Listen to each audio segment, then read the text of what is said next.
दोस्तों आज हम जानेंगे कि राधा कुंड की उत्पत्ति कैसे हुई थी। कार्तिक अष्टमी का पर्व प्राचीन काल से मनाया जाता है। एक बार कंस ने भगवान श्री कृष्ण का वध करने के लिए अरिष्टासुर नाम के दैत्य को भेजा।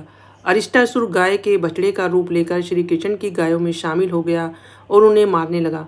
भगवान श्री कृष्ण ने बछड़े के रूप में छिपे दैत्य को पहचान लिया। श्री कृष्ण ने उसको पकड़ा और भूमि पर पटक पटक कर उसका वध कर दिया।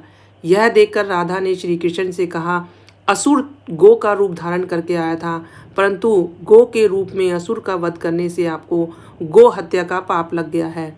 इस पाप से मुक्ति हेतु आपको सभी तीर्थों के दर्शन करने चाहिए। राधा की बात सुनकर श्री कृष्ण ने देवर्षि नारद से उसका उपाय पूछा। देवर्षि नारद ने उन्हें बताया, भगवान आप सभी तीर्थों का आह्वान करें और उन्हें जल रूप में यहाँ बुलाएं।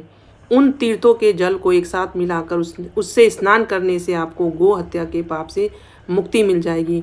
देवर्षि नारद के कहने पर श्री कृष्ण ने अपनी बांसुरी से एक छोटा सा कुंड खोदा और सभी तीर्थों के जल को उस कुंड में आने की प्रार्थना की।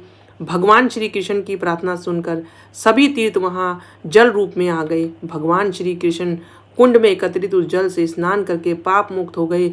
उस कुंड को श्री कृष्ण कुंड कहा जाता है, जिसमें स्नान करके श्री कृष्ण गो हत्या के पाप से मुक्त हुए थे। सभी तीर्थों का अंश जल रूप में श्री कृष्ण कुंड में है। यह कुंड मथुरा में है। श्री कृष्ण द्वारा बने कुंड को देख राधा ने भी उस कुंड के पास अपने कंगन से एक छोटा सा कुंड खोदा। भगवान श्री कृष्ण ने जब उस कुंड को देखा तो उन्होंने कहा, राधा तुमने जो कुंड बनाया है यह कुंड मेरे बनाए कुंड से भी अधिक प्रसिद्ध होगा। देवी राधा द्वारा बनाया गया कुंड राधा कुंड के नाम से प्रसिद्ध हुआ।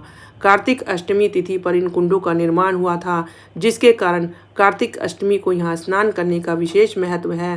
दोस्तों जो भी राधा अष्टमी के दिन होली अष्टमी के दिन इस कुंड में स्नान करता है राधा कुंड में, तो जिन स्त्री को संतान नहीं होती वो इस कुंड में नहाकर उनको संतान की प्राप्ति भी हो जाती है।